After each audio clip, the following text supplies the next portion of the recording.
Hey, Melissa. Hi, Amy. So we have another guest. We are just rolling and Oh rolling and my rolling gosh, today. we've Oh been my busy. goodness. I have to go to the bathroom.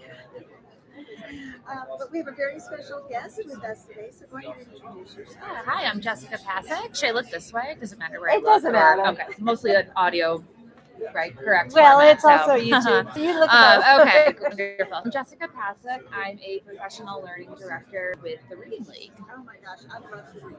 Yes. I went to one of their It was our ninth one this year. Our ninth annual conference. It's hard to believe. Where was it? It was in Chicago. I love Chicago. They have the best shopping. Yes. And good pizza. So tell me a Yes. little bit about the reading.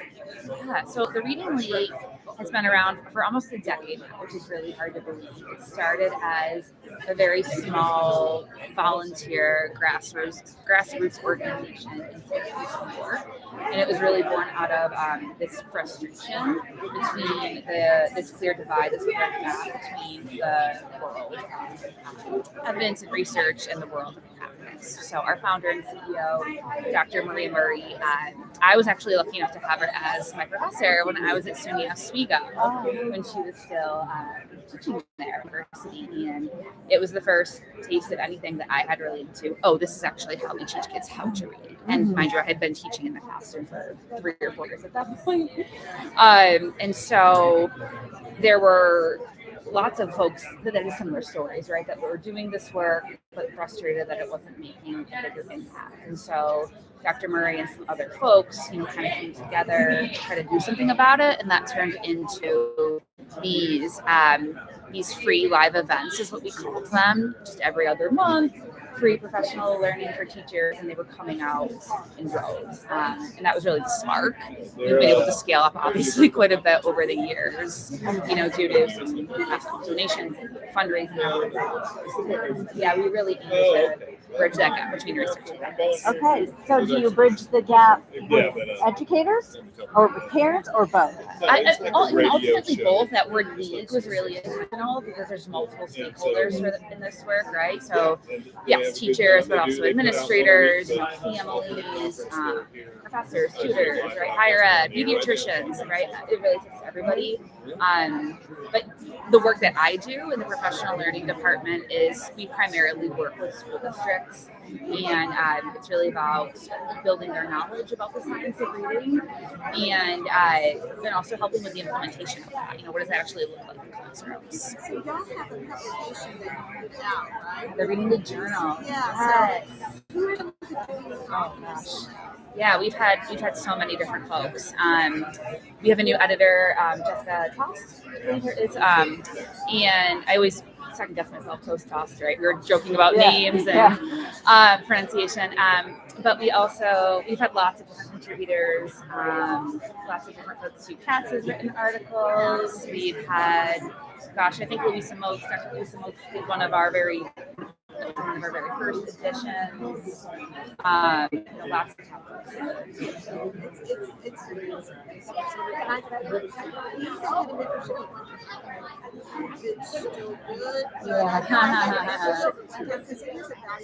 Yeah, absolutely. Yeah, the impetus for that was really wanting to have something that, again, could help bridge that divide. So you hear from researchers doing the work, but then you also hear from folks out in the field in classrooms. How many states are y'all in? We now have 40 chapters. Wow. Which is really exciting. And the goal, of course, is to have a chapter in all 50 plus Washington, D.C. So I'm always double checking, is it 40? Is it 41? Because it's always just on the move and growing. But it's something we're looking into. The logistics of an actual chapter get a little tricky, but we have done some work virtually with schools that are in other countries, and they've come to some of our virtual events. That's really cool. I've heard of the Reading League. I did not know that they had all these special departments. So you're in the learning, Professional learning. learning part. So Yeah. you are the one that's responsible for figuring out how to disseminate information to professionals. Yeah, there's a team of us. Yeah, So okay. there's a whole team of us that do that work. But you're in the nationwide. Correct. Yeah, our national headquarters are located in Syracuse, New York. Right, that's kind of where we got started.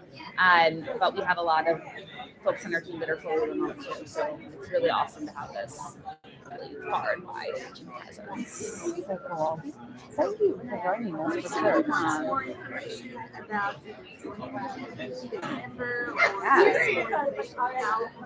Google the reading link. Yeah, you absolutely can. You can just go to thereadingleague.org, and if you go to our website, you'll find different tabs for some of the work I described, the different departments and different kind of arms, right, of our, or legs, I guess you could say, of the organization.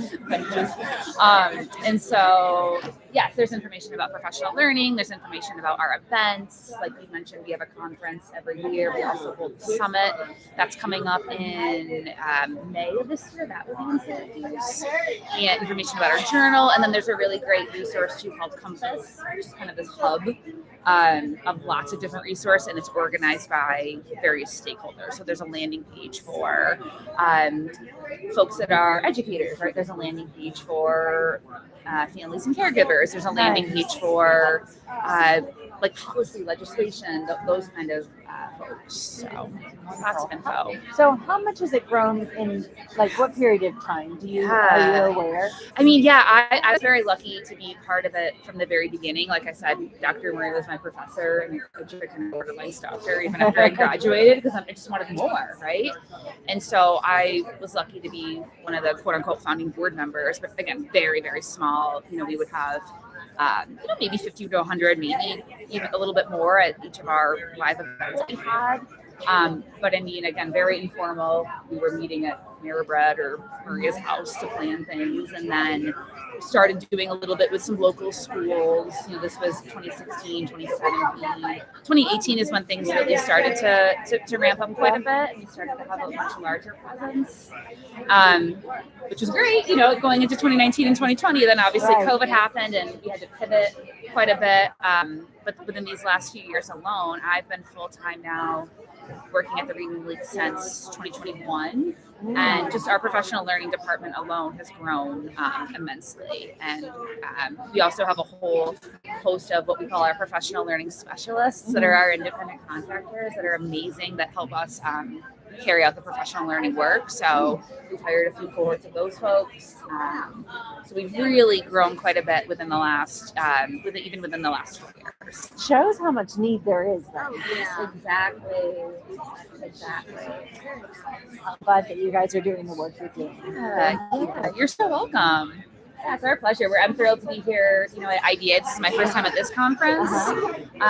And we do also have a shop component as well, where we highlight the work, all the amazing work that other folks have done, professional texts, but then also some instructional materials too. So if you pop by our booth, we have some materials from a company called Little Learners Love Literacy, and they are based out of Australia, but we are the sole vendor for them in North America.